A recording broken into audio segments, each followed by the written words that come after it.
Informasi lainnya, Saudara, pemerintah Provinsi DKI Jakarta sedang menghadapi tantangan ketersediaan pasokan air bersih dalam rangka realisasi Rencana Pembangunan Jangka Menengah Nasional atau RPJMN 2025 hingga 2029. Lalu apa saja tantangan dan upaya yang dihadapi pemangku kebijakan ke depannya?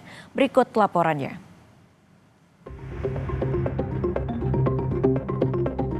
Provinsi DKI Jakarta mengalami sejumlah problematika seperti intrusi air laut ke sungai, pencemaran air, ketersediaan sumber air baku, termasuk eksploitasi air tanah, serta ledakan populasi yang memengaruhi pasokan air bersih Jakarta. Jakarta memiliki geografis yang unik, terletak di dataran rendah dan dialiri 13 sungai dengan hilir yang lebih rendah dari permukaan laut. Tak hanya itu, Jakarta juga memiliki 111 embung sebagai pengendali banjir. Meski demikian, pasokan air bersih Jakarta masih mengandalkan dari kota sekitarnya. Badan Pusat Statistik mencatat jumlah penduduk Jakarta sebanyak 10.672.100 jiwa pada 2023. Terkait distribusi air bersih, Pamjaya mengklaim 71% warga Jakarta telah terlayani melalui pipanisasi Pamjaya. Dan sisanya masih mengandalkan air tanah untuk memenuhi kebutuhan sehari-hari. Di tengah Pemprov dan Pamjaya berjibaku memenuhi kebutuhan air bersih di Jakarta, William Aditya Sarana, anggota DPRD Jakarta Komisi A Bidang Pemerintahan, menemukan sejumlah keluhan terkait sarana penyediaan air bersih di perumahan Citra 2 Extension Kalideres, Jakarta Barat. Air baku yang dialirkan ke rumah warga tidak sesuai standar peraturan Menteri Kesehatan. Warga yang secara langsung melaporkan ke saya ada sekitar puluhan orang, tapi secara merata di beberapa RT itu semua kualitas airnya cukup buruk dan tadi berbau. Juru kampanye KRUHA Sigit Karyadi menyoroti pengelolaan air di Jakarta yang dikhawatirkan menimbulkan krisis air. Kami khawatirkan persoalannya tidak selesai gitu ketika privatisasi dari hulu hilir berakhir kemarin, kontrak yang lama berakhir kemarin, karena sekarang Pamjaya itu harus membeli air baku dari itu tadi gitu, sentra-sentra pengolahan air baku gitu yang besar-besar gitu misalnya.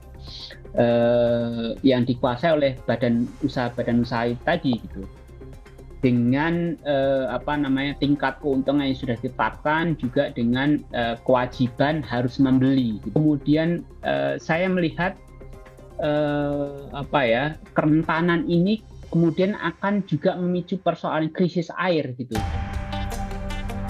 Tak hanya itu, pengamat tata kota Universitas Trisakti, Yayat Supriyatna menyarankan Pemprov Jakarta transparan dalam mengatasi eksploitasi air tanah agar tidak menambah kekhawatiran masyarakat. Udah kategori sangat parah sebetulnya. Artinya begini, Jakarta itu tidak punya resource base yang cukup ya. Semua pasokan air Jakarta itu datangnya dari luar. Khususnya misalnya contoh untuk air baku, kita mengambil dari Jatiluhur melalui Kalimalang. Jadi resource untuk kebutuhan air baku, konsumsi air minum masih mengandalkan inputnya dari luar.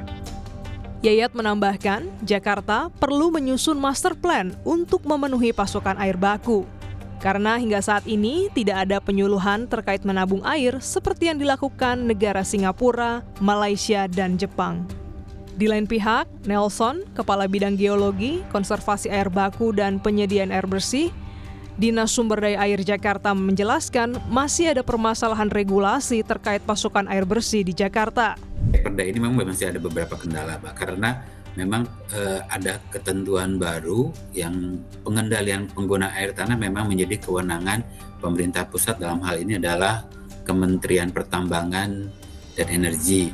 Jadi memang pengendaliannya sekarang di sana bukan lagi hanya pemerintah kota DKI Jakarta yang langsung mengendalikan penggunaan air tanah. Seperti itu, Mbak.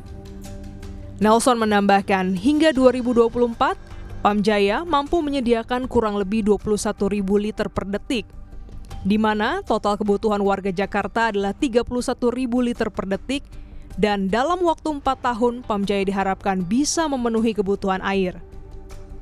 Dirut Pamjaya memastikan akan mempercepat perbaikan dan pengadaan pipanisasi dengan standar air minum. Ketika kemudian kita tahu air bakunya memang menjadi air baku yang bermasalah, itu yang kenapa akhirnya kita harus melakukan berbagai macam modifikasi dan inovasi. Dan ini memang percepatannya harus kita lakukan dengan cepat sebenarnya. Kalau air pump itu sendiri sebenarnya air pumpnya nggak ada yang seperti itu kualitasnya. Indonesia menempati peringkat akhir di 10 kota percontohan terkait water security untuk urban tentang ketahanan air situ metropolis. Dengan indikator ketersediaan air, perlindungan banjir, dan kualitas air. Rahmat Fajar Lubis, peneliti BRIN, menyoroti kondisi krisis air di Jakarta yang menimbulkan dampak lebih besar ke depannya. 80% itu adalah bukan berasal dari kota Jakarta itu sendiri. Artinya Jakarta sangat depending dengan daerah-daerah di sekitarnya. Padahal kita tahu dengan bonus demografi seperti sekarang, itu kota-kota sekitarnya terus berkembang. Dan mereka juga akan butuh air. Sehingga suatu saat klaim air akan menjadi konflik. Ini yang kita sebut sebagai water war. Sejumlah warga yang berlangganan Pamjaya di Citra Garden 2 Extension mengeluhkan pasokan air bersih yang tak layak konsumsi sejak 24 April 2025.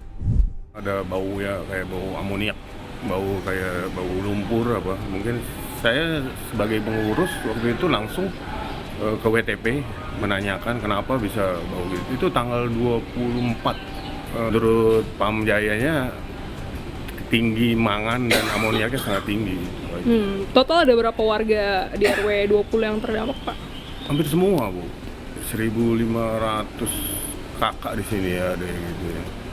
Semua kena gitu dampaknya, apalagi yang nggak pakai filter. Warga kita emang terdampak ya, tapi rumah saya ada mendingan karena kita ada 2 filter. Tapi kecewa sekali sama pelayanan PAM yang katanya akan meningkatkan kualitas air kita, malah jadi buruk. April itu sangat jelek kualitasnya, dia keruh dan bau. Terus gimana? Terus dampaknya ke kulit juga terjadi iritasi. Terus bak kamar juga kotor kan. Gangguan kesehatan ya, Bu? Iya, gangguan kesehatan. Iya. Saya mengalami sendiri sih.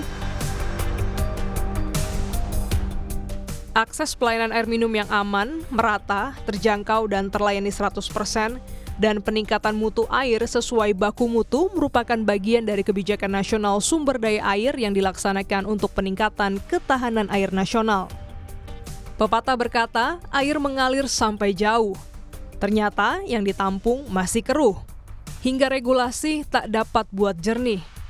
Janji ada, tapi buat risih. Glenis Oktania, Kompas TV, Jakarta.